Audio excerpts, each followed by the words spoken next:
Saka uning ngawe rupina ibu. Ya, bener. Alhamdulillah namanya. Bismillahirrahmanirrahim. Assalamualaikum warahmatullahi wabarakatuh. Waalaikumsalam. Di sini saya akan memaparkan beberapa pertanyaan bekerjasama langsung dengan pondok pesantren Raudatul Muhtadiin bersama yang insya Allah di sini keberadaan pondok pesantren yang sudah dipadukan langsung dengan madrasah sekolah ya, ada SMK dan SMP ya. Mungkin pertama-tama di sini saya atas nama Dadang Abdurrahman beserta rekan saya Ibu Imas Halimah, dan insya Allah di sini akan mengobservasi tentang pondok pesantren Raudatul Muhtadiin. Ya, mungkin di sini saya bersama Bapak Kepala Sekolah atau wakil dari pondok pesantren, karena yayasan beserta kepala sekolah lagi ada kesibukan di luar atau berada di luar jangkauan yang ada di luar kota. Mungkin di sini kami akan mewawancarai perwakilan dari pondok pesantren Raudatul Muhtadiin. Bapak Denny, di sini saya akan menanyakan bagaimana sejarah awal berdirinya pesantren, kapan berdirinya pesantren Raudatul Muhtadiin. Bismillahirrahmanirrahim. Assalamualaikum warahmatullahi wabarakatuh. Jadi pondok pesantren Raudatul Muhtadiin Nagrak, di sini disebutnya Nagrak, pondok pesantren Nagrak, tapi lebih kalau nama aslinya Raudatul Muhtadiin, dikenal dengan pondok pesantren Nagrak. Jadi dulu berdiri pada tahun 1940. Udah lama, mungkin sekian kalau dihitung sama tahun 2021 kurang lebih ya sekitar 30 tahun.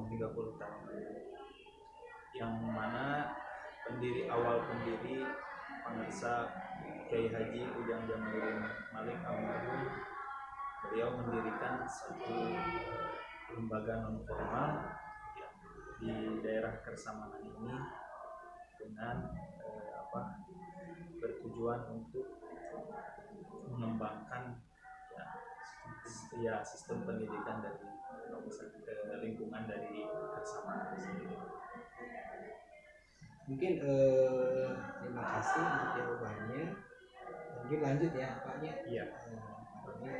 Ini di sini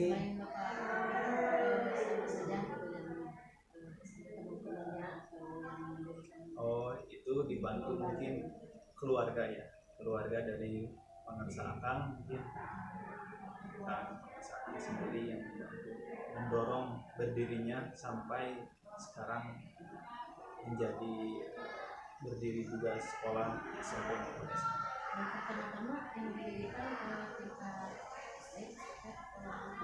Yang pertama mungkin pondok pesantren dulu. Terus tahun 2012 sepeninggalan almarhum, karena mungkin melihat zaman kalau seumpamanya anak-anak tanpa didasari ilmu agama hanya sebatas ilmu formal saja, ilmu sekolah, mungkin buat masa depan nanti bekal di akhiratnya gimana gitu. Jadi beliau punya rencana mensekolahkan anak santri, ya didirikan sebuah yayasan yang mana menaungi yayasan itu. Pertama ya dibuat sistem lembaga formal berupa SMK. Nah, alhamdulillah 2012 SMK Al-Mulisiyah berdiri. Tahun 2008 pesantren. Betul. SMK ya. Kenapa enggak dari bawah dulu SMP atau SMK langsung ke SMK itu gimana itu? Mungkin karena meninjau dulu itu kebanyakan santri yang mondok di sini udah pada dewasa ya. Seumur SMK. Seumur SMK. Ya, mungkin dilanjut ya kan. Bagaimana sistem pendidikan peranan sosok seorang kiai sebagai pimpinan sekaligus sesepuh? Ya, sepengalaman saya di sini pimpinan yang disebut kiai ya, di sini karena mungkin kiai di sini ya guru-guru saya sendiri ikut terjun mengayomi mengasuh Pak kami selaku para santrinya, baik itu dari pesantren maupun sekolah. Kebetulan sekolah ini atau sistem lembaga formal sekolah ini udah menyatu sama pesantren seperti itu. Ya, kurikulum untuk yang pertama itu kurikulum masih kurikulum ikut ke pemerintahan. Kalau sekarang ya disamakan sama kurikulum pesantren, itu digabungkan Perpaduan ya. ya, perpaduan. Mungkin untuk sistem kurikulum masih memakai kurikulum Pancasila ya. Perpaduan antara agama dan formal di bidang pendidikan. Betul. Dan waktunya pendidikan di pondok baik di dalam sistem masih memakai sistem sorogan dan Bandungan untuk sistem pesantrennya. Sorogan ada ya. Jadi pengajian itu biasanya ya kalau namanya pesantren itu kan kalau salat ya sistem pengajiannya itu jadi sama halnya seperti sorogannya seperti itu. Mungkin ya alhamdulillah untuk Raudul Muhtadiin masih untuk para santrinya memakai sistem sorogan atau Bandungan. Dan pendidikan di madrasah kapan waktunya dan bagaimanakah metode pengajarannya untuk sistemnya? Untuk sistem tadi sudah dipaparkan ya.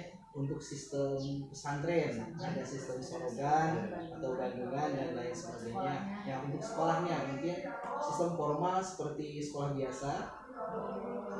Untuk sekolah ya mungkin sama halnya seperti ya, cuman waktu dipadatkan dengan sistem pesantren.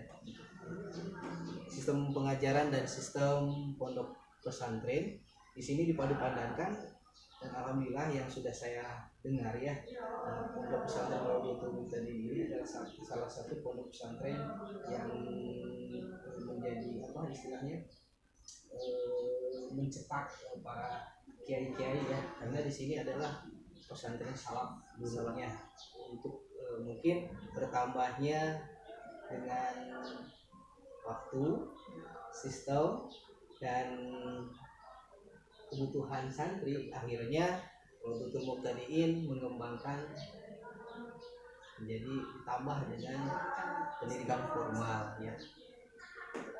Keunggulan dari pesantren ini ya mungkin yang diunggulkan dari sini di anak-anak santri ketika mendaftar ke pesantren ini disuguhkan 2 jurusan mungkin ya, kalau di sini 2 jurusan. Apakah itu hendak mau mengambil jurusan kitab, mungkin kalau kitab lebih yang diaji dari segi fikih atau tauhid beserta alatnya yang diperdalam mungkin itu, atau yang kedua jadi jurusan takfir. keunggulan di bidang sekolah yang diunggulkan itu lebih ke multimedia. Anak-anak jadi belajar mengenai apa saja yang berkaitan dengan multimedia, seperti halnya disuguhkan dididik dan harus bisa mungkin ya untuk bekal mereka dari segi contoh bidang desain apa aja, terus dari editing foto, jadi fotografer sama jadi videografer, animasi seperti itu. Ya mungkin tambahan ya, mungkin ada beberapa dua pertanyaan lagi. Ya boleh. Di manakah letak keunggulan sistem pendidikan pesantren tradisional di bidang sekolah umumnya lainnya? Untuk sebagai perbandingan besar ya. Jadi kalau seumpamanya ya di sini aja, di sini kan dipadukan sistem formal dan pesantren ya. Kalau namanya dipadukan berarti diseimbangkan gitu. Tapi yang lebih diunggulkan itu pesantren. Jadi kan kalau di sekolah biasa itu mungkin yang pendidikan agamanya ya, pendidikan agamanya cuma PAI ya. Kalau di sini mah lebih ke langsung ke kitab. Tapi kalau di sini kalau akhir kelas misalnya kelas 2 Ya. apakah ada kelas luar atau Oh dulu di ada. sini Ya, ada. dulu ada. Karena mungkin kemarin terkena COVID ya. paham. Mungkin di pending ya. Sebagai pertanyaan terakhir mungkin dari kami, bagaimanakah seharusnya sikap pesantren tradisional dalam era modernisasi?